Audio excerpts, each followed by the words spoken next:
Welcome to This Week in Northwest Georgia Football, brought to you by Riverside Auto Group and produced by WLAQ Sports. Each week, we bring you insight, analysis, interviews, and our predictions for the week's matchups around the Northwest Georgia area. Here are your hosts.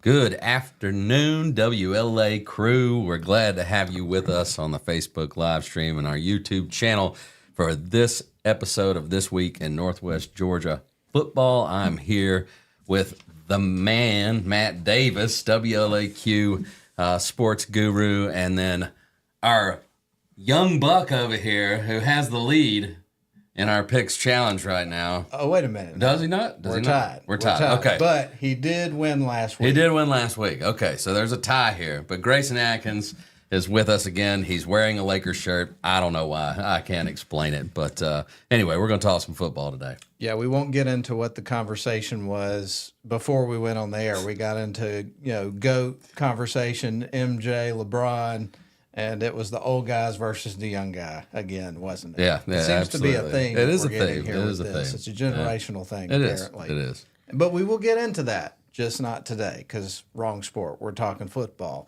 But we're glad you are with us for This Week in Northwest Georgia Football. And so I figured the first thing that we would do is talk about the success that Grayson had last week, in the picks. He went 8-1. Ian and I went 7-2. And we all missed the Pepperell game against Christian Heritage. They ended up losing that one. And then the other one was Ian and I had picked Rome to upset Carrollton and knew that was a risky pick in some respects, but I thought it was a calculated risk going in. Didn't you, Ian? Yeah, absolutely. Did not pay off, but Rome put up a heck of a fight in that game, didn't they? They did. I don't think the final score reflected how good of a ball game that was. I would agree with you on that one. But with that said, that gave a notch there to Grayson Atkins, and so now the overall standings are as follows. Grayson is 20-5. I am 20-5, so we're tied for that one spot, and Ian is bringing up the rear at a very respectable 19-6. So we've got a one-game differential in terms of our standings. So we're all right there. So that's that. Hopefully I can get a couple on you this week. It's a great slate of games this week. It is. Let's talk about those games. You want to run down them, or you'd like me to? Or? Yeah. We can. I'll run down what we're going to pick today. So this is what you can look forward to hearing us talk about. We've got the Armurchie Indians at Southeast Whitfield, Ridgeland Panthers at the Coosa Eagles, the Mount Zion Eagles at the Chattooga Indians, Model Blue Devils at Tryon. That's one of the bigger games this week. Adairsville Tigers at Woodland Wildcats, another Bartow County clash. Cedartown travels to Lindale to take on the Pepperell Dragons. Rockmart goes to Ringgold in what should be a really good matchup as well. North Cobb Warriors are at Cass. That's a battle of undefeateds. It's going to be a great game. And then our game of the week, and how could it not be? Cartersville at Calhoun, and we had the privilege to talk to both Coach Foster and Stephenson, so we'll have their take on what this matchup means to them. Yep, and I really enjoyed that segment. I appreciate you, Ian, for lining up those interviews and teeing that up for us this year. It's been a great addition to the show, and it's offered the opportunity, I can speak from my own perspective, of talking to some coaches that I've never personally had the opportunity to talk to because they're not really in our immediate coverage area. And today was one of those situations. I know that you and also Grayson have had the opportunity to catch up with Coach Stephenson and Coach Foster, but those were the first conversations I've ever been a part of with those guys, and that was a real pleasure to get to talk to them. Both really, really nice guys and great football coaches. Right. And I think one of the enlightening things when you talk to these coaches is a lot of them have good relationships and a great amount of mutual respect. And what we learned today is just how in line the careers of Clay Stephenson and Conor Foster really are. They're entering their 6th year as coaches of these powerhouse programs that they inherited and have continued to keep at that level. So it's really cool, the parallels between these two programs. 100%. And a couple of teams that when you were running down the list of games that we're going to talk about this week that we didn't mention because they're off this week, Darlington has a bye week, Unity has a bye week, so I thought we could spend a couple of minutes to talk about each of those teams as we get our show started today here in the opening segment. We'll start with the Darlington Tigers. You and I, Ian, had the pleasure of going up to Happy Valley Road, home of the Ridgeland Panthers, where the Darlington Tigers picked up their first win of the season. And the phrase that we've kept using in describing that game, it was a tough start with a couple of really tough teams that Darlington faced the first 2 weeks.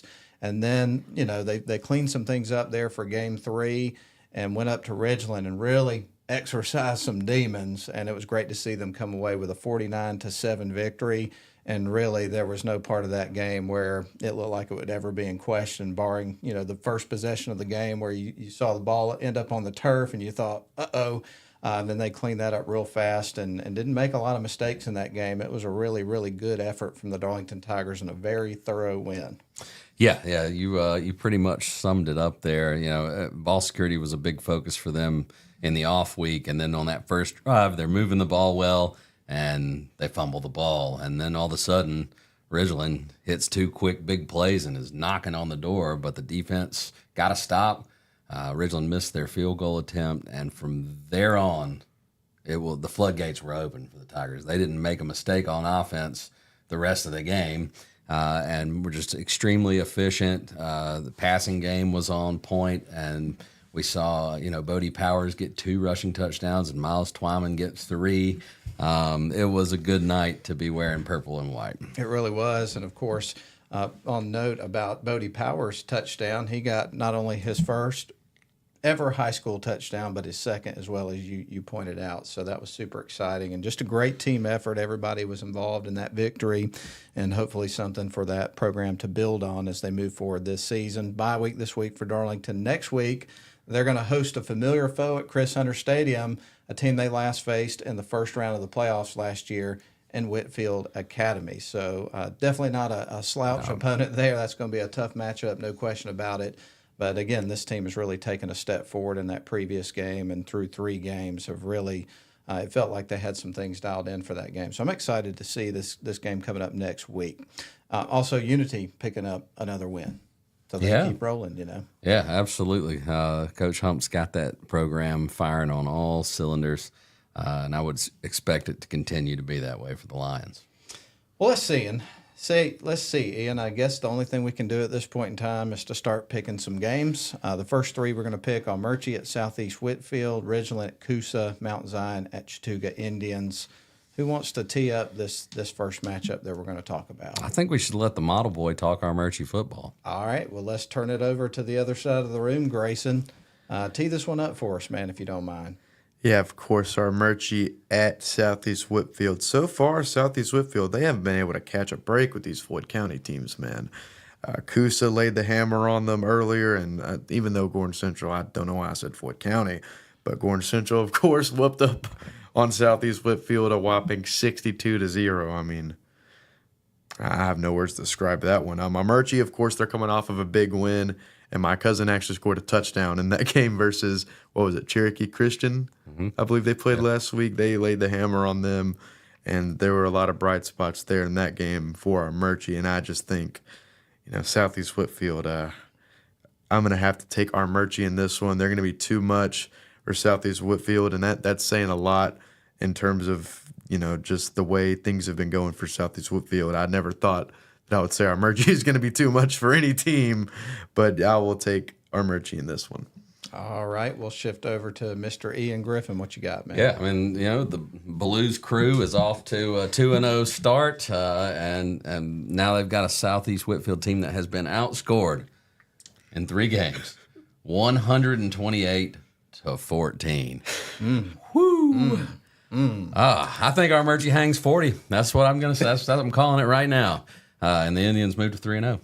I'm with you guys on this one. Don't have a whole lot to add here. When you look at the first few games here for our Murchie, they've got a confidence-building sequence of games is how I've described that. And then you look at the head of their schedule in 7A D1. It's going to be interesting to watch this year because my perception, watching how these teams have done so far and what I perceive them to have, I think that's going to be a really competitive, fun region to keep an eye on. I think there are going to be a lot of close games and a lot of drama as you work your way through that region. So this is the final tune-up game here for all Murchie, and I think they'll be fine. I think they should be able to name the score in this one, so it should be a rout. So we all agree on that one. We're going to move on to our next game.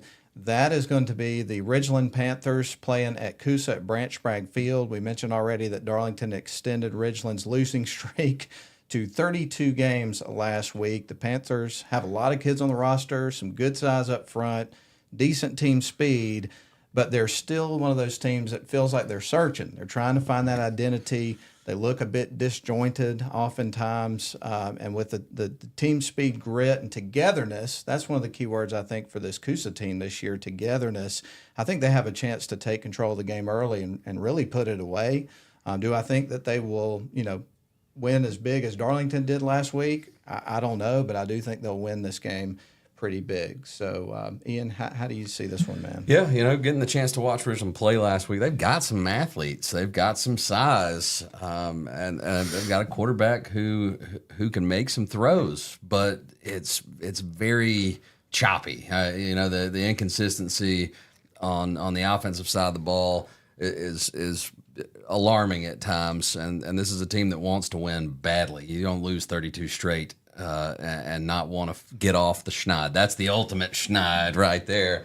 So they're going to come in hungry, hoping to win this game at Branch Bragg Field. You got some athletes at Coosa. They're feeling good right now. I know they lost a model last week, but this is a team that will play together. Harrison East and the defense in this game, I think, will carry Coosa to a victory at home.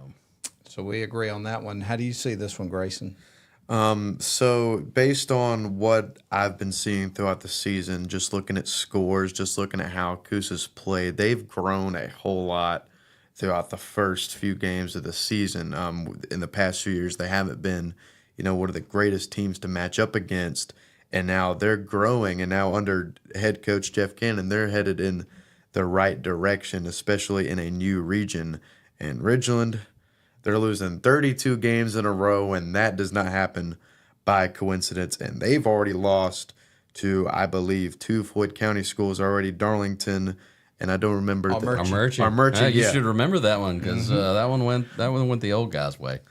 Yeah.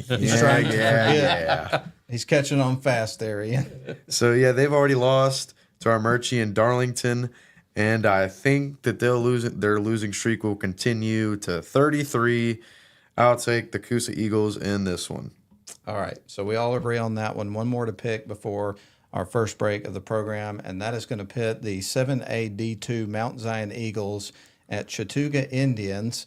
The Eagles come in 2-1. Chattooga Indians are 2-0.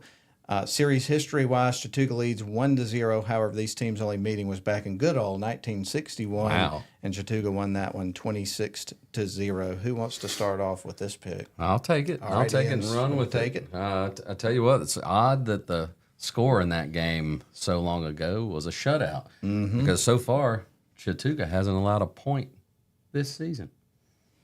They've got some defense. And look, Chattooga's always had athletes. When Rune Gable inherited this program, he was having to go through a rebuild. There was the tragedy that happened with the car accident. This was a program in flux when he took over, and they struggled a little bit these last few seasons. But now they've gotten older. They've got some leadership here. Mount Zion's a good squad. I think this is going to be a good game. But I think we're seeing the return of the Chattooga that we were used to, that could put up some points and played hard-nosed football. I'm going to take the Indians to win at home. I'll throw an interesting stat at you here in a couple of moments. You mentioned the Indians haven't been scored on this season. Their opponents, and I'm not trying to diminish what that means, but their opponents are a combined 0-6. But at the same time, to pitch 2 shutouts in a row, that is impressive nonetheless. I was looking on the Chattooga X feed, I want to say Twitter, old habits die hard, but they were saying that Zayden Cook rushed for 307 yards in their victory over Cola Creek in week 2. And according to the Chattooga Football X account, that is a single-game rushing record for the program.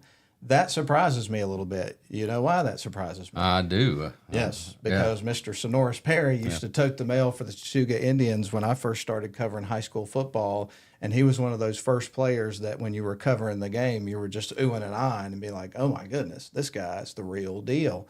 But anyway, congratulations to Zayden Cook. What a game it was for that young man. And I think, the Eagles, like you say, I think they will score some points in this game, get the first points against the Indians of the season. But I still think the Indians are clicking right now, are going to get the home victory in this game. So I go Chattooga as well. We'll work our way around the room here. And Grayson, how do you see it?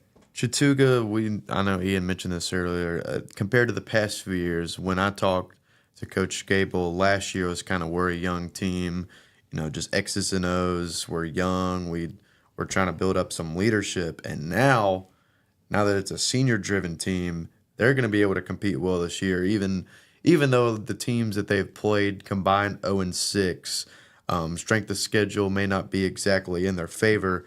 Right there, that's still a lot of momentum there for that Indian program. All those shutouts should really be able to get them going for the next few games and possibly throughout the rest of the season. And Mount Zion is 2-1. They've played a few decent games against some all right opponents, and now they're in the region AD2 with Tryon, Manchester, and Bowden. So they got to go through a slate in that region. I think that Zayden Cook's going to be able to work his way in this game. They have home field advantage, and that's one of the biggest pieces for any sport, being able to play at home. So I'm going to take the Chattooga Indians in this matchup. All right, we've picked 3 games. We all agree on all of them so far. We got a few more coming up. Here in our next segment, we're going to talk about Model at Tryon, Adairsville at Woodland, Cedartown at Pepperell, and then we'll have a few more after that. Later on in the show, stick around because we do have our game of the week that we're going to talk about, and that is going to be the Cartersville Canes going over to Calhoun to play at the Reeve against the Yellow Jackets. We will have interviews with Coach Foster from Cartersville and also Coach Stephenson from the Calhoun Yellow Jackets. Really fun conversations, and all that is to come on this episode of This Week in Northwest Georgia Football. Let's go ahead and take a break. We'll catch our breath. We'll come back. We'll pick some more games. Glad you're with us. We will be back.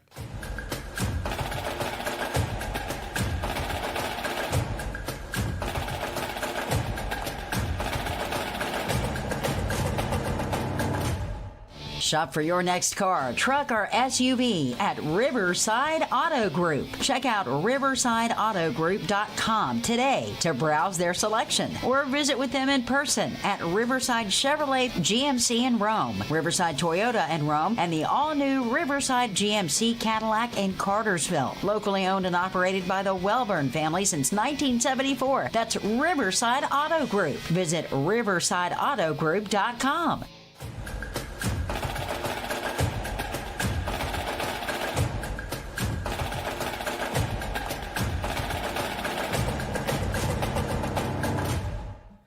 Ladies and gentlemen, we are back here at This Week in Northwest Georgia Football. I am Grayson Atkins alongside Ian Griffin and Matt Davis, the WLAQ crew, you could say. And on this slate that we're going to pick before our next break, we have Model at Tryon, Adairsville at Woodland, and then we will move on to Cedartown and Pepperell. And I'm going to go ahead and start out with Model at Tryon. This has really been a rivalry the past few years in Northwest Georgia. The record, Model against Tryon. Tryon may lead by a decent margin in that.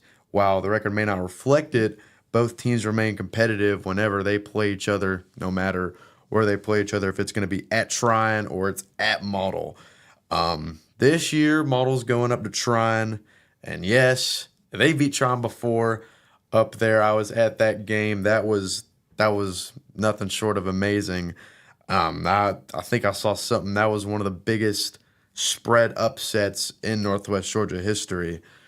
I don't buy that for a second, but I think otherwise that's a testament to just how good Model season was that year and how sneaky they were on a lot of teams. Of course, we had a tough test last year against Coosa. We had to grind that out. And we let up a lot of passing yards. I believe Charlie Cannon, he actually got the Athlete of the Week for his performance. He went 25 for 33 in that game for over 200 passing yards. So Model really had to grind it out. Tryon, they're looking like a lot better of a team passing the ball this year. I believe Cade Smith threw for over 300 yards against Dade County, I believe that it was. And I think Tryon, they're going to be able to handle this game. Even though, Model is kind of my home school, I think that the way that Coosa was able to really expose Model in the secondary in a way, Tryon, they're looking like a whole lot better team, and they'll be able to run the ball too. And I just think they have the dudes to get it done against Model. Thank you, sir. We'll work our way back around to Mr. Ian Griffin. Yeah, you got a 2-1 model team, coming off of a big win. They hadn't played Coosa in a long time. Coosa was hungry. And Grayson, to your point, with Cannon having such a successful day through the air, there's no better way to prepare than to get tested. And that secondary was tested last week, and now they're going to face a 4-year starting senior who can chuck the ball all over the yard and beat you with his feet. This Cade Smith kid, we watched him play against Darlington last year on a bad knee. I mean, he went down, and he's a soldier, man. And so impressive to watch him play. He's got his favorite target in Logan Stokes. I think Model's going to come and be ready to play because that's how Jeff Honeycutt's teams are bred. They're going to be ready to go, but trying's just too much. Well, I'll say this as a fan of football games, when I see a matchup like this, that's on the list of games to talk about, I love it because one of the things about both of these teams and programs, they're going to be hard-nosed and physical football teams, and they're going to get out there and they're going to be excited to get out there and hit somebody and play some really physical football. I think it'll be an exciting game for the fans. I guess the difference that I see in this game, I think Model came into the year trying to get some new guys worked in, trying to find their identity and things of that nature. I know a lot of the talking points about trying coming into the year is, replacing their running back situation, all those sorts of things with Toby Maddox moving on and graduating playing college football. But they don't look like a team that's searching for an identity. They knew who they were, and they had guys plugged into the right spots to make a lot of plays. And they play with that same kind of grit that you see with the Coach Honeycutt team. So when you have, the similarities in those teams in those respects and the fact that I think that Trine coming into the season was a little bit further along, I'm going to give the edge to Trine playing at home. But again, from what Grayson talked about and you talked about, Ian, with this particular matchup, it's become a rivalry, and it's one of those situations that you just really don't know what's going to happen until they lock horns and this game is over. So I think some interesting things will happen over the course of the game, but at the end of the day, I'm going to take the Trine Bulldogs to win it at home. Going back to that matchup a few years ago, I just remember we both picked Trine to win that game. And that was when you realized, hey, this Model team's for real. And the Model had been hanging their hat on their defense leading up to that game, and they found their offense. So you never know. This is a savvy coaching staff that the Blue Devils have, and maybe they hit their stride at the right time and pull another miracle. No doubt. Hard-nosed, physical, gritty team, and obviously with Brent Bell as the offensive coordinator, you never know. There could be a triple reverse flea flicker of some sort. You never know. It's awesome. So, yeah, there we go. That is our pick. We're all sticking to it. No difference there. No difference so far. Let's talk about the Adairsville Tigers going up to Woodland. Who wants to tee this one up? We got an interesting. I'll take it. And, Please do. Interesting little start of the season for Woodland. They beat Woodland. That's right. They sure did. They did. They beat Woodland of Stockbridge, and then they turned around and lost to Woodstock. So there's a lot of wood going on for the Woodland Wildcats in these first few weeks to open the season. But the Tigers, they're coming off a tough loss to Cass. They've been able to stay competitive with Cass the last few years. This Cass team is just different. And Grayson, you've seen them, so I know you know. But I think Adairsville bounces back here, goes on the road, and beats this Woodland team, and gets another W. Grayson, how you see it? I mean, you mentioned it. Adairsville got absolutely whooped against Cass. That was ridiculous. Got their tails just shoved into the ground. All righty then. Move it along. 49. Get the point. All right, 49-0. They're going to be searching for blood this week. I mean, you lose that bad in 1 week, you have to bounce back against another team, and you got to handle business. Woodland, you can say somewhat of a turnaround this year, playing so many Woods, but this time they're playing the Adairsville Tigers. They're going to be hungry. I'll take Adairsville to win big in this one. All right, guys. I think you've covered it pretty thoroughly there. So all I'll add to that is my view of Adairsville Tigers is outmatched last week. Picture of consistency, though. Right. And that's what you've seen with this team for a long time. And I just think that Woodland, even though they're a higher classification team, they're going to be overmatched in this game, and Adairsville will be ready. So I'm going with the Tigers. Yeah, and I still feel like Adairsville, despite the loss to Cass, again, it's non-region play, and you're playing a tough school that you've hung with, but I think Adairsville will compete in their region. Definitely. I agree, 100%. All right, let's see. Well, we're going to move on. I will take this next one to lead us off. It's going to be the 7-4A Cedartown Bulldogs going to Lindale to face 6A D1 Pepperell Dragons. And, of course, Cedartown comes into the game. They've had some success in the early parts of the seasons. Pepperell has been competitive, but they haven't notched a win. And when those sorts of things start happening, I don't know that you want to say that you feel cursed, but it's kind of hard to get yourself off the map when you've played hard like that and you've been in games and it's been hard to get over the hump and things of that nature. And they're just trying to rally the troops. And then behind that, you have one of the best teams in the state, probably in just about every classification, that's coming to town with a lot of confidence, a lot of edge, and a team that's known their identity since day one. I still think in some respects Pepperell's trying to find theirs. It's not a good spot to be in when you're facing a team as consistently good and deep as this Cedartown team. I think that Pepperell has some good players, and they're going to put things together as the season goes along. But unfortunately, I just think they're going to be outmatched in this contest, even though they've got this one at home. And I think they're going to fall to 0-4 to start the season. But good things are ahead for this Pepperell team. I'm certainly not picking on them by any stretch of the imagination. We've said all along, Ian Grayson, that this is going to be a good football team. I still believe that. Yeah. But this is a tough matchup here this week. Yeah. Look, we watched this last year with Pepperell. They struggled in non-region play. Now they haven't got the W yet, and the W is not coming Friday night. I mean, the Cedartown team is elite. And they're stacked. So I'll go ahead and say I'm picking the Cedartown Bulldogs to win.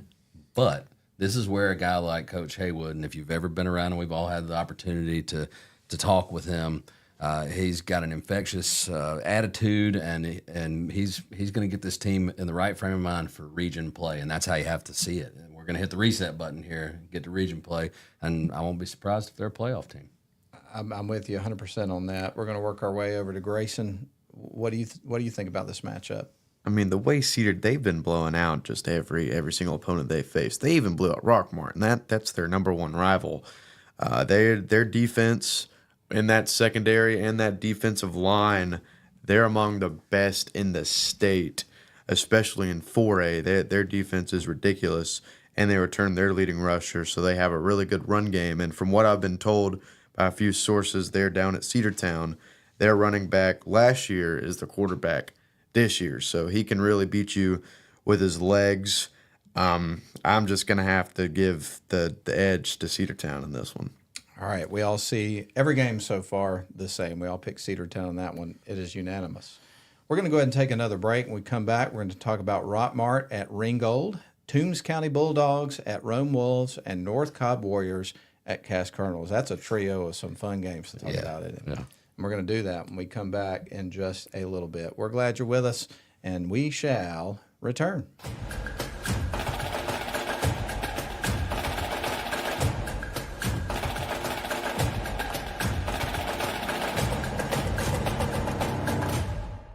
Shop for your next car, truck, or SUV at Riverside Auto Group. Check out riversideautogroup.com today to browse their selection or visit with them in person at Riverside Chevrolet GMC in Rome, Riverside Toyota in Rome, and the all-new Riverside GMC Cadillac in Cartersville. Locally owned and operated by the Welburn family since 1974. That's Riverside Auto Group. Visit riversideautogroup.com.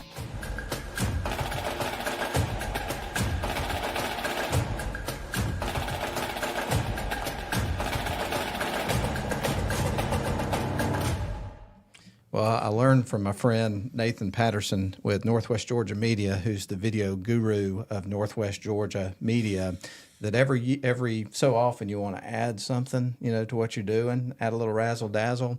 And I was just thinking during the break that next year we're going to get a drum line, like actually in the studio, and have them play the intros and outros. That'll get people's attention. Absolutely, yeah. That snare drum will pop in this room. I think so, man. Yeah. It's going to be epic. Get ready, folks. Buckle your chin straps. It's about to go down.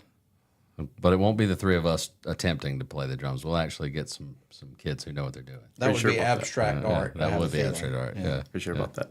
All right. All of that aside, we're going to go ahead and launch into our next matchup. And this one is going to pit the Rockmart Yellow Jackets, who are 0-2. More on that in a minute. Going to face the 7AA Ringgold Tigers. So this is a region matchup coming up. In this one, series history-wise, Rockmart leads this thing 3-0. And again, it sounds like a broken record right at this moment, but you have to recap why Rockmart is 0-2 at this point in time. You go back to the scrimmage game. They played Rome.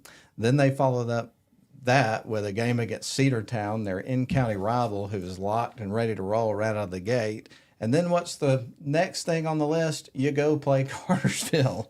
So Rome, followed by Cedartown, followed by Cartersville.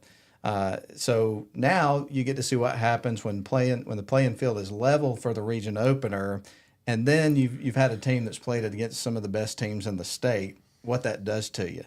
And so I think we're going to see an entirely different outcome for the Jackets in this game. When you look at Ringgold, of their 3 wins, the win at Dade County is probably the most impressive, them beating Heritage or Murray. However, again, this is just a totally different animal. So when I look at this game, I think you're going to really see Rockmart's athletic ability shine, get their speed going.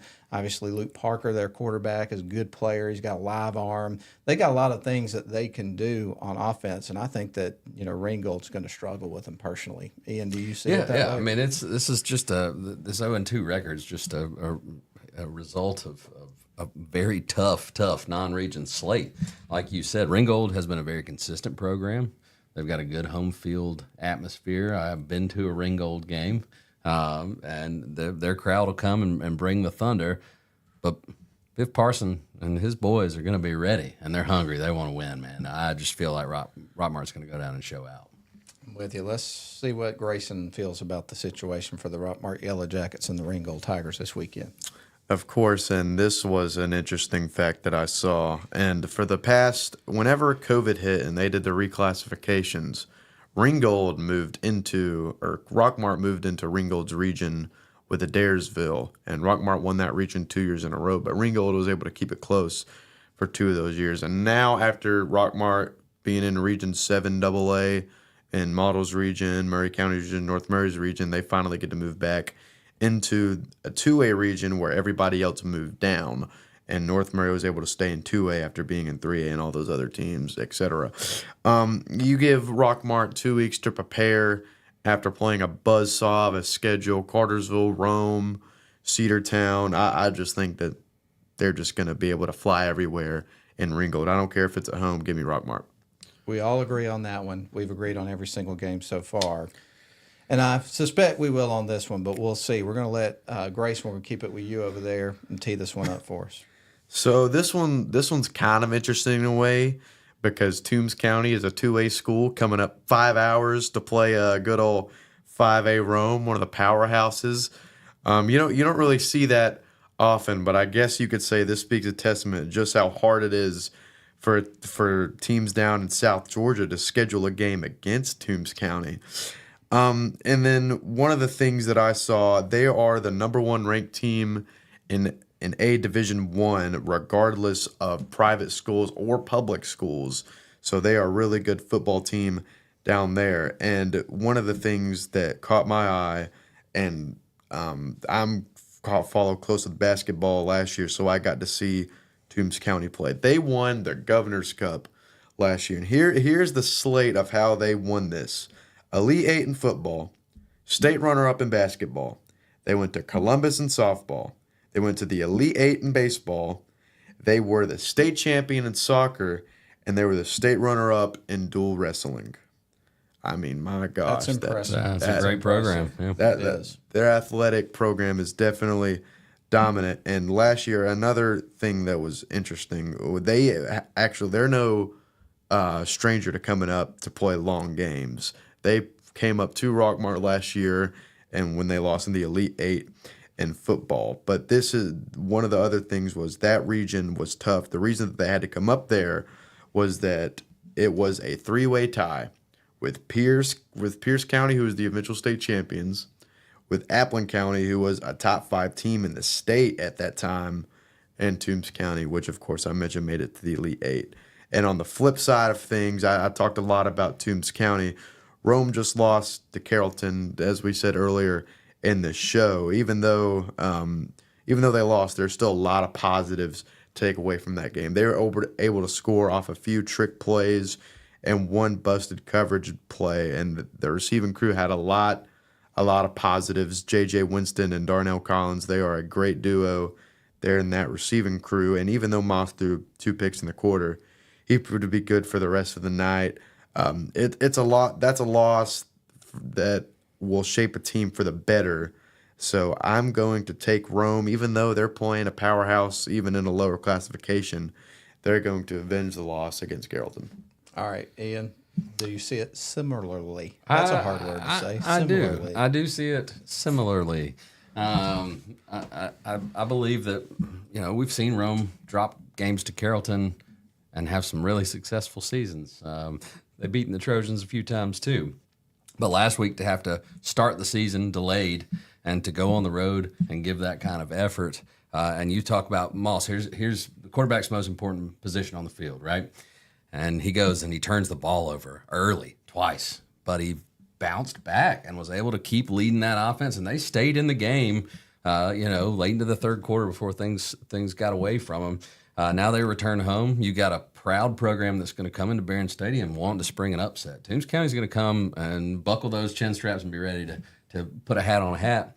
But I think John Reed's crew will have too much depth, too much talent, and get the win. I agree 100%. I look at last week's game. I mean, you want to win the game, but I think there are a lot of bright spots for this Rome team, as you pointed out. Even with some of the mistakes, they were able to keep themselves in that game for much of the game before finally Carrollton was able to pull away in that one. So there's a lot to build on. And if there's one thing that we've seen in the past, when things haven't gone Rome's way, there's not a tendency to panic in that type of situation. You just get back to the drawing board and kind of figure out how to clean up some mistakes and move forward. And I think the biggest thing in this game is obvious. You're going to have, some depth issues that Toombs County will have versus what Rome has. They have got a lot of talent on this football team. And you always hear coaches talk about, I know it's a little bit of coach speak, but I think there's a lot of truth to it too, that you'll see a lot of the biggest improvements for a team from game 1 to game 2. You got to feel like that's even more amplified for this Rome team from what you were talking about, Ian, for them getting a late start to the season. I really think you're going to see a big leap for this Rome Wolves team in this football game, and I think they should win it pretty big. So we heard it from Coach Reed last week. He's like, sometimes the hardest thing is just getting the season started. Now it's started. Now you can go concentrate on playing. 100%. Well, we've got one more game to pick, and Ian, this one's a really interesting matchup to dive into. So why don't you tee this one up for us? Yeah. Every week we are selecting one game to be our featured game of the week, and we do our best to lock down the coaches of those two teams to talk with us. And Coach Conor Foster is our next segment, and followed by Coach Clay Stephenson of the Calhoun Yellow Jackets. So we're going to hear from the head Cane and the head Yellow Jacket as they talk about this matchup, how it came to be, what the rivalry means. We get some really good, juicy stuff. These are great interviews. I'm excited to share them with our viewers. Except for one thing. We got one more to pick before we get do? to that one. We got excited. North Cobb. Yes. Oh, wow. I skipped ahead. Man, you let me roll with that one. Yeah. Okay, North Cobb. Well, you were rolling. It was so smooth. I didn't want to interrupt. Nice. North Cobb and Cass. All right, so North Cobb, 3-0. Cass has outscored their opponents. It's like they've played Southeast Whitfield every week. They've outscored their opponents. Oh, man. You guys are brutalizing teams this week. They've outscored their opponents 139-7 through the first 3 games. I mean, that's ridiculous. Now they get a 3-0 North Cobb team that will be the toughest test of this young season for the Colonels. I'm not betting against Coach Gates, though. This Cass team looks the part. They're delivering the product, and I think they get another big win at home. One of the things that's interesting about this matchup, I was looking at the AJC this week. They put out a list of the 25 teams in the state of Georgia that are 3-0 and currently unranked, and North Cobb Warriors is one of those teams. There are 5 such teams in 6A. As I mentioned, the Warriors on the list. So that tells you what loaded classification is. Obviously, there's a bunch of really good teams in that classification. Cass has taken care of business over Callaway, Model, and most recently Adairsville. Pretty good teams, but they cannot come close to matching the depth and athleticism of this Warriors team. So I think this is going to be the toughest matchup so far. I don't think that's any stretch to say that Cass has seen this year. How does that affect them going into the game, going up against a team that should have similar size, athleticism, depth, things of that nature? I haven't laid eyes on this team, but that's what I perceive from what I've read about this team. Can that be a problem? I don't know, but I'm going to perhaps be out on a limb by myself on this one. I'm going to take the Warriors to win, maybe a little bit of strategery in terms of the picks, because I'm not playing this not to lose. I'm playing to try to win this thing, and I figure both you guys are going to take Cass, and I'll be rooting for Cass, but I think the Warriors could win this game, so I'm going to go with them. Did that sound convincing, guys? I considered it. I mean, this is a really good football team, so I'm just putting my faith in Coach Gates and his Cass team. What about you, Grayson? From the smile, I think that we have our answer. Yeah, I got to see Cass in person. They're ridiculous. They have great receivers. The quarterback, the number one quarterback in the state of Georgia in the 2026 class, Brody McWhorter. I mean, he's the real deal. But this is going to shock me, folks. Here's the thing. North Cobb has been one of the most consistent programs in the past few years in 7A. They've had a lot of guys come out of there, and I believe they have some of the top-rated guys on both sides of the ball. They may be unranked, but they are sure ranked high in the state of Georgia, and they're, I believe, ranked number 17 right now, not even according to Max Reps, but according to some other source. I believe Matt Stewart has them ranked inside the top 10 in 6A. So that 6A is a deep class. You know, you have Douglas County now, Buford, you have Buford, Carrollton, of course. Rome got to see them last week. This is a deep class, and I think with North Cobb in there, it's a little deeper. And I just think that, you know, this is Cass's first big test.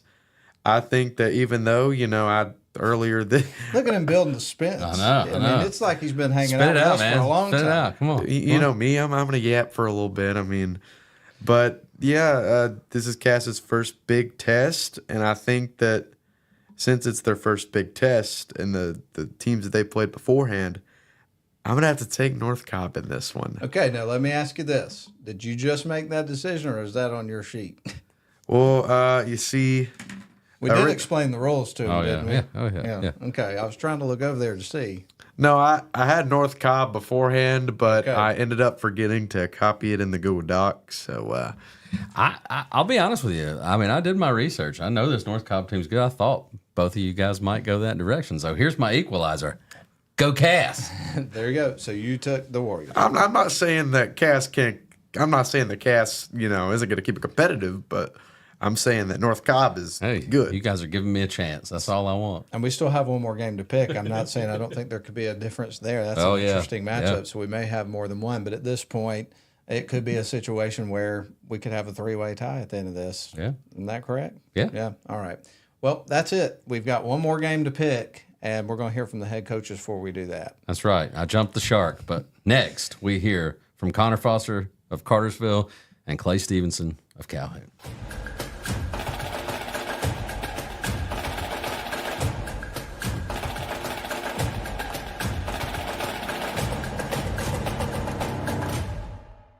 Shop for your next car, truck, or SUV at Riverside Auto Group. Check out riversideautogroup.com today to browse their selection or visit with them in person at Riverside Chevrolet GMC in Rome, Riverside Toyota in Rome, and the all-new Riverside GMC Cadillac in Cartersville. Locally owned and operated by the Welburn family since 1974. That's Riverside Auto Group. Visit riversideautogroup.com.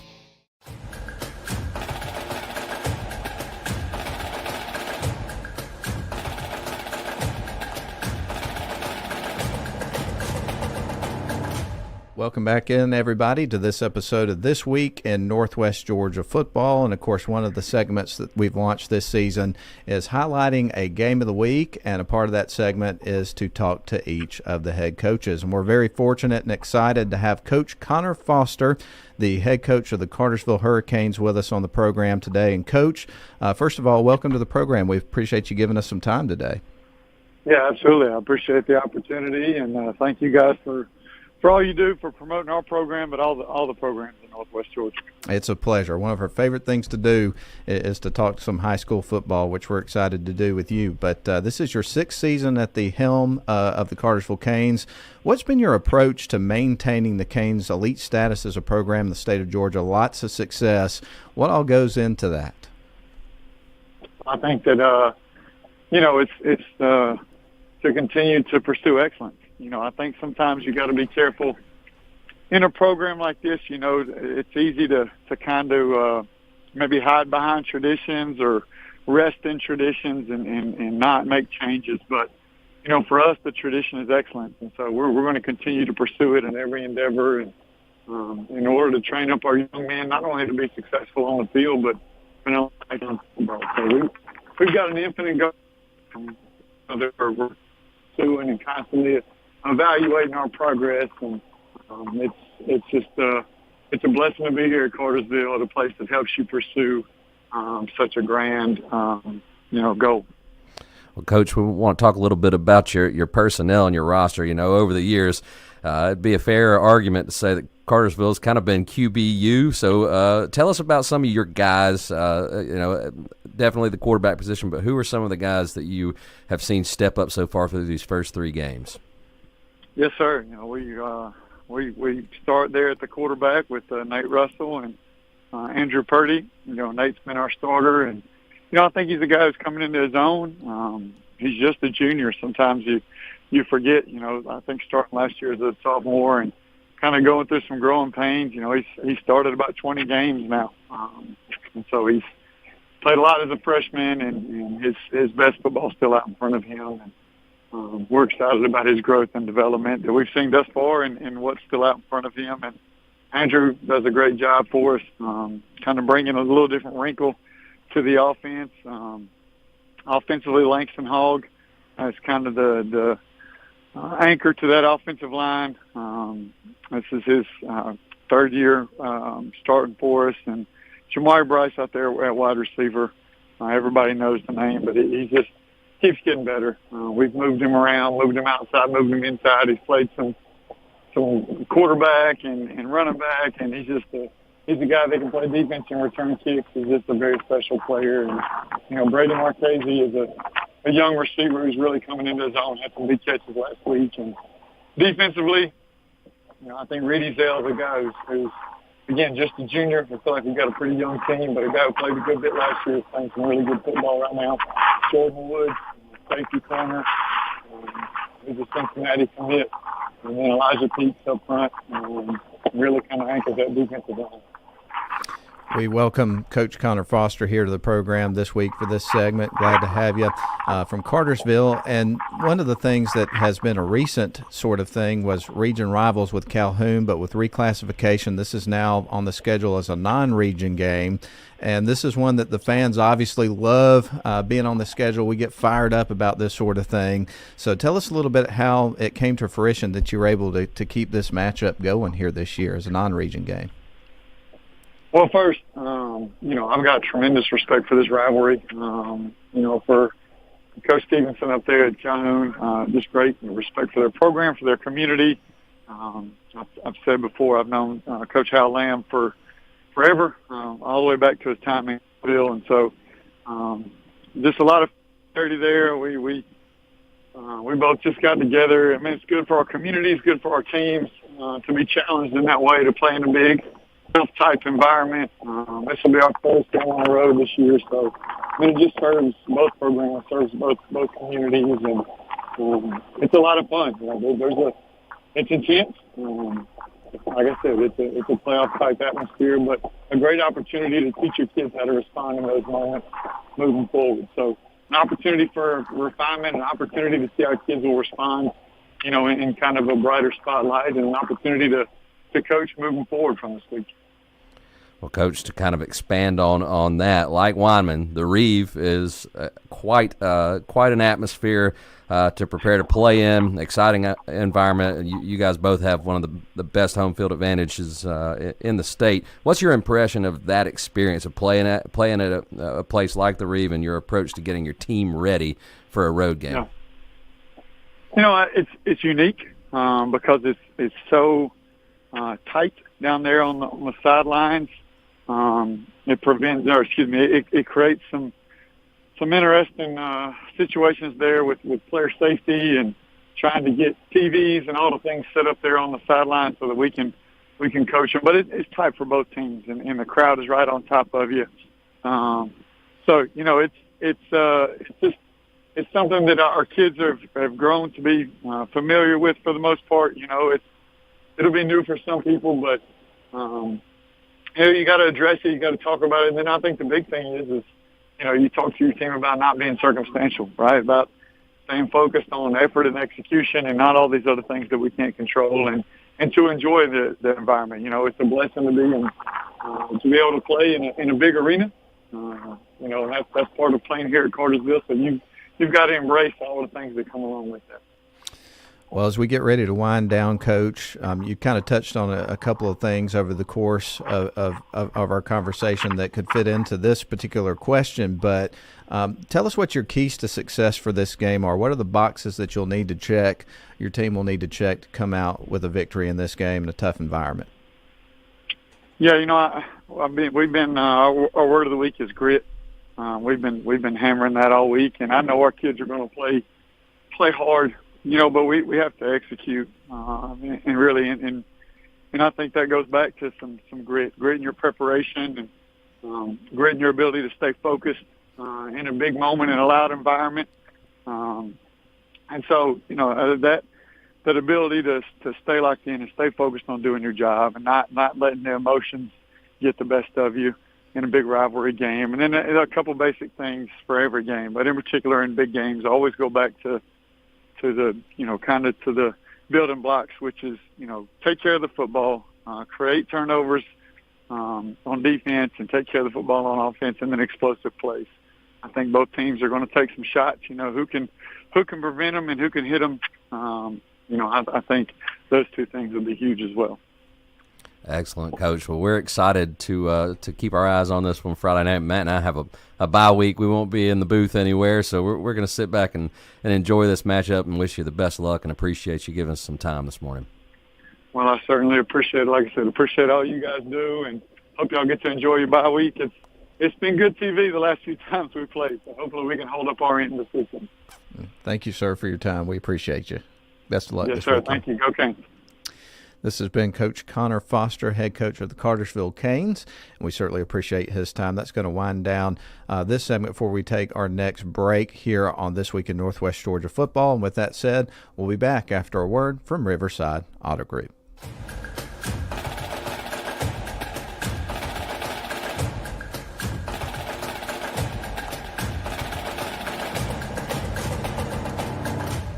Shop for your next car, truck, or SUV at Riverside Auto Group. Check out riversideautogroup.com today to browse their selection or visit with them in person at Riverside Chevrolet GMC in Rome, Riverside Toyota in Rome, and the all-new Riverside GMC Cadillac in Cartersville. Locally owned and operated by the Welburn family since 1974. That's Riverside Auto Group. Visit riversideautogroup.com.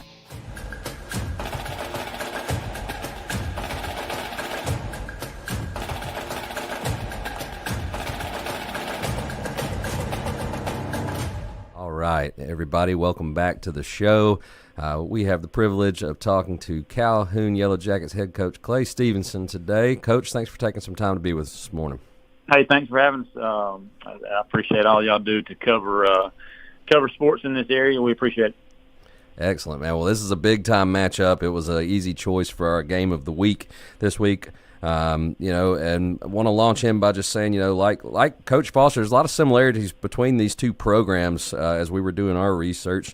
And like him, you're entering your sixth season at the helm. You guys both took over proud, successful programs and have been able to sustain that success. So wanted to talk to you about the process of achieving that, taking over at a legendary program and how you've managed to keep it at that level. Yeah, you're right. Talking about Coach Foster, I think the world of him and what he does, and we both kind of got initiated the same kind of way.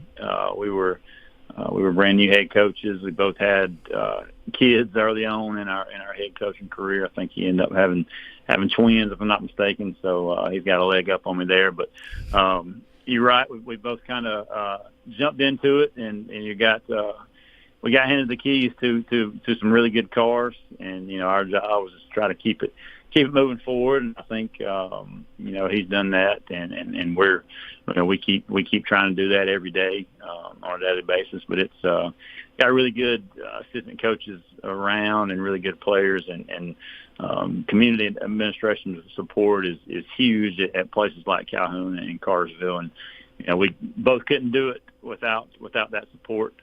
So we're blessed in that regard. But you're right; it's a fight every day to keep the program heading in the right direction. But I'm proud of where we are and look to keep moving forward. Well, we will go ahead and jump into our next question. Of course, you guys have had two very tough matchups to start the season, which I would imagine, when you're Calhoun and you got the reputation that you guys had and lived up to over the years, it's tough to get matchups on the schedule. You're going to have those tough ones. So, with the results of those first couple of games, how do you feel those first two really tough matchups have prepared your team for another tough matchup coming up this week with the Canes? Yeah, iron sharpens iron, and I feel like we've had two great opponents that we played so far, and luckily we're able to win the last one. Scheduling is difficult. We end up having to find 4 non-region games, and Cartersville's been in our region the last 4 years, so it's been a guaranteed game. And we both had an open spot on our schedule, and it was it made sense for both of our teams and our programs to play again. So thankfully we were able to do that. But it's definitely our schedule got off to a fast start. And I think we learned a lot from game 1 to game 2, and we've got a lot of inexperienced guys who are good players. They just hadn't been thrown in the fire yet. So getting these first few contests under their belt has been huge for them. So hopefully that experience and we'll pay off on Friday. Excellent, Coach. Now, we've kind of already talked about a little bit about this, but, both programs having so much success over the years, and then you guys being region rivals the last several years in one of the toughest regions in the state. You had a great team last year, and the playoff streak was broken, but that was not – it was just that tough of a region. But what are your impressions of – you know Coach Foster pretty well. What are your impressions of his program, and what do you expect out of his teams when you guys lock horns? Yeah, it's one of those games that you don't hardly have to review much film. You know what you're kind of getting on both sides of the football with the Cartersville football team. They play extremely hard, very disciplined football team. They don't beat themselves in too many ways. They're very physical up front on both sides of the football. I feel like that their skilled guys kind of come and go and change over the years, but they're always good up front on both sides, and that's why they can be so successful year in, year out, because the front's on both sides and they're very well coached. The last 3 games have come down to 1 possession. I think 7 points, 2 points, and 4 points. So we know it's going to be a 4-quarter football game. That's the goal, to get into that 4th quarter with a great team like them and see if we can come out on top. We got Coach Clay Stephenson with us, head coach of the Calhoun Yellow Jackets, in the 6th season at the helm. And, Coach, going into the season, obviously there's always high expectations for a team at Calhoun, and we mentioned the tough matchups there in the first couple of weeks, big one coming up this week. So who are some of the leaders on this team that you really have high expectations for, and how they will lead this team to be successful this year? Yeah, we got several of them that have kind of emerged. Been very proud of our offensive line. We got 2 returning starters with Grant Prine and Tyler Banta, and they've done a good job of being just solid leaders on and off the football field. And so those 2 guys I've been very impressed with. And Marty Winston is a tight end. We can move him around a little bit everywhere. He can he's a 4-year starter for us, so he knows the ins and outs of our offense and our program. So very proud of his effort so far this year. Then flip the side on the defensive side, we up front, we've been pretty solid over there.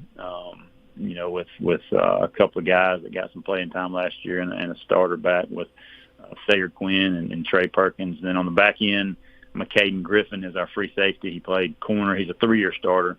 We moved him to free safety this year, and he's playing football at a high level on the defensive side and getting the defense lined up, and then he's doing a great job as well. So, those, and then our kicker, Carlos Lopez, has been extremely solid. He's I feel like he's been here for a long time, but he's a 4th year, and he's gotten to kick a little bit every year. But he's our kicker and our punter. So, those are the guys who've kind of been leading us through these first couple of games. Awesome, Coach. Well, to set the table for this big matchup, one advantage you've got this Friday is you get it at the Reeve. Matt and I have both been to that stadium several times.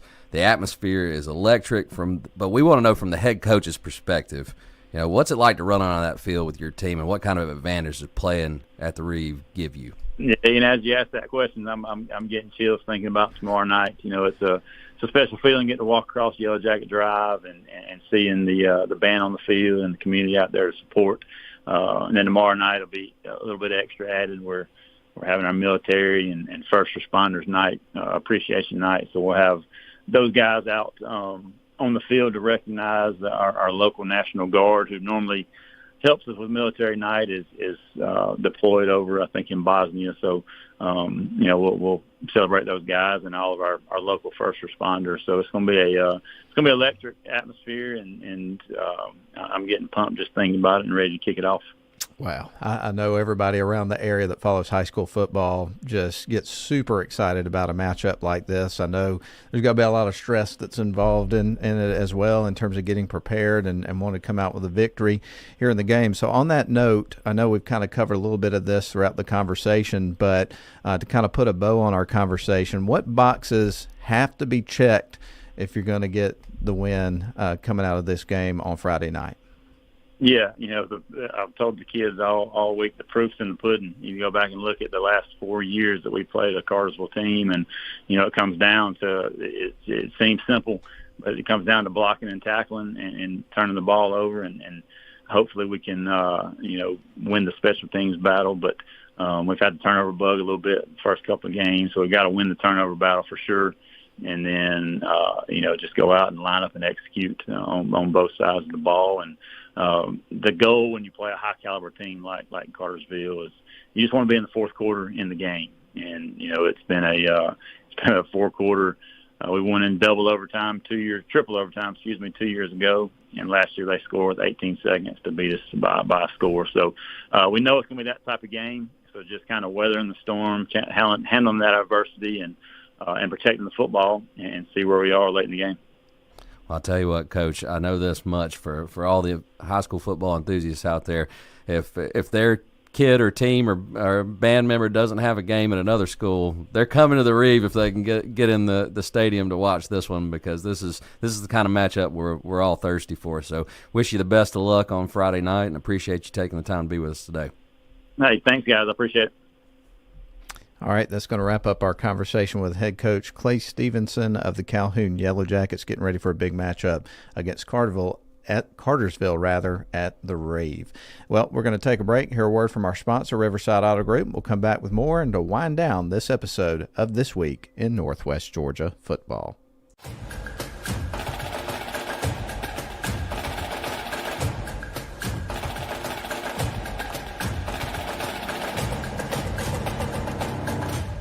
Shop for your next car, truck, or SUV at Riverside Auto Group. Check out riversideautogroup.com today to browse their selection, or visit with them in person at Riverside Chevrolet GMC in Rome, Riverside Toyota in Rome, and the all-new Riverside GMC Cadillac in Cartersville. Locally owned and operated by the Welburn family since 1974. That's Riverside Auto Group. Visit riversideautogroup.com.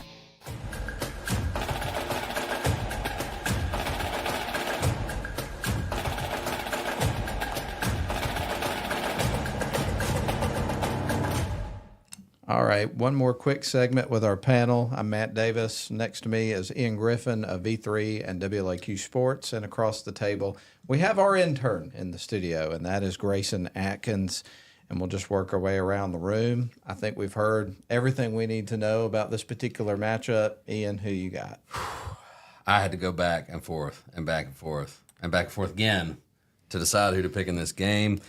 Calhoun's had some closer games, so I feel like they've experienced those fourth quarter situations, and that made me think, oh, I'll take Calhoun. They're home.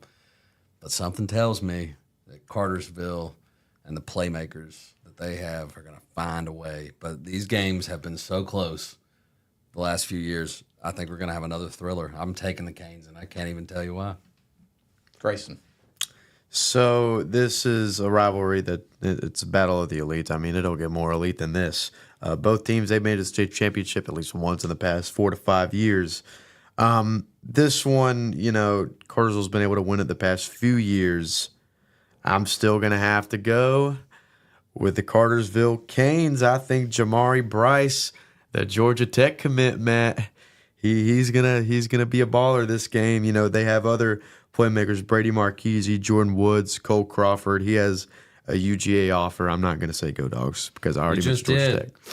You did it. Yeah. We knew it was going to happen at some point. So I'm going to keep creative about it this time. When you say go Dogs in a Lakers shirt, it just makes it that much worse. After we've had the LeBron, Michael Jordan debate before we went on the air. So this has been interesting. Just wait till I show up with a Chiefs jersey next week. What are you going to do then? Man. Well, we got to wrap things up, so I'll get the last word here. And I'm going to go with the same team that you guys did. I'm going with the Cartersville Canes. However, I could see this game going either way. This is going to be a game that you want to be at if you possibly can. Mm-hmm. And I know there'll be different coverage options, but there's nothing like saying, I was there. So make sure that you can say, I was there coming up this weekend. But, best of luck to both teams. It's unanimous. We all picked the same except for on the North Cobb and Cass game. That's right. So that's our only difference. That's right. Equalizer. That's it. All right. Well, thank you to Grayson Atkins, intern here for WLAQ and V3. Ian Griffin of V3 and WLAQ Sports. I'm Matt Davis with WLAQ Sports. We appreciate you, the viewer there on our show, or if you're listening on the radio, we appreciate you. That's going to put a wrap on it for today. Hope you have a great weekend, everybody. Hope your team wins. That puts a wrap on this episode of This Week in Northwest Georgia Football. This has been another edition of This Week in Northwest Georgia Football, brought to you by Riverside Auto Group and produced by WLAQ Sports. We appreciate you tuning in and invite you to tune in again next week. Please like, share, and subscribe.